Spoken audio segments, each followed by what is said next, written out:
artlessly falling through overstretched arms, delivers a night underground, a hole. Thank you so much for being here. It's Yeah, great. thanks for having me. I mean, likewise, I don't get to delve into the world of poetry very often.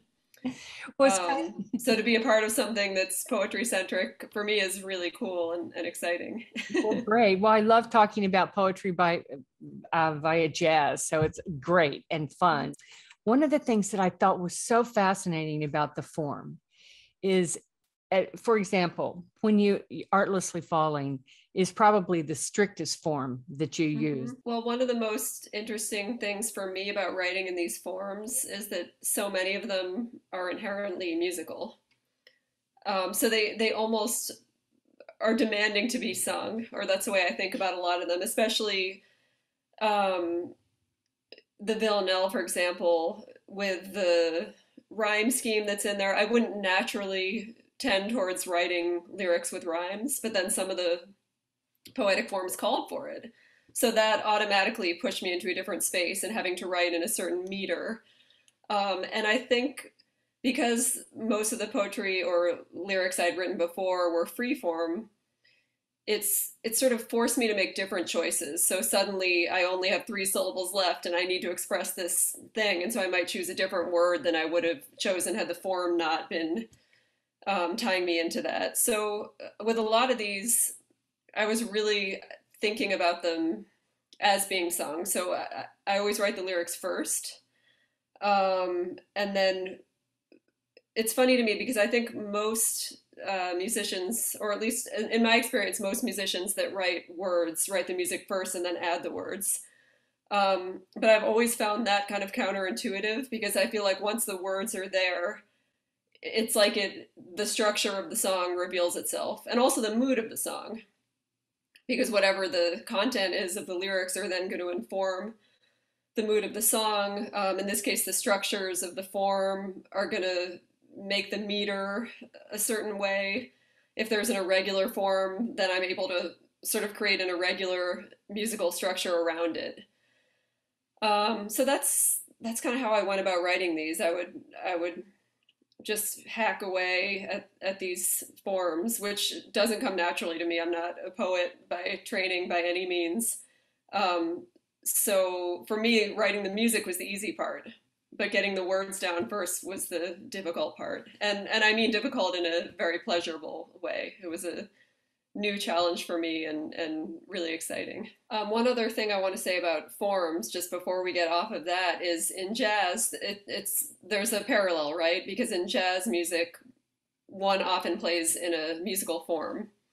And you see people protesting these forms and wanting to break out of them, and or make their own forms or play completely free with no form at all. So I thought the parallel with the writing lyrics was interesting because it's the same thing, right? You could do anything. You could write in a form, you could make your own form, or you could try to do something within one of these existing forms. So I really, I mean, there's just so many parallels between the two art forms, poetry and music. So that was also fun to play with. Because in music as well, I enjoy all of it. I like playing in form and structure, and I like playing with no structure. I like playing with sort of half structures, and the improvisation in these songs does employ all of those elements. So there's free improvisation in the music, and there's improvisation in strict forms, and there's things that kind of go between. So I wanted to kind of take a step back and experiment more with forms in poetry as well. But in terms of the imagery, I like things that are not obvious or that could have multiple meanings.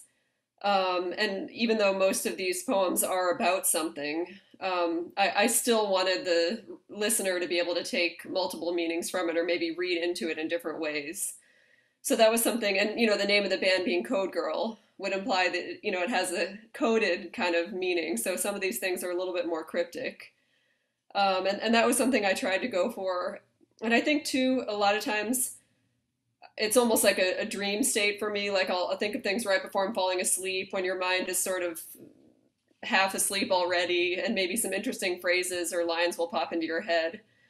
Um, so a lot of this, I would try to string them together, based on whatever I felt the meaning was of the song.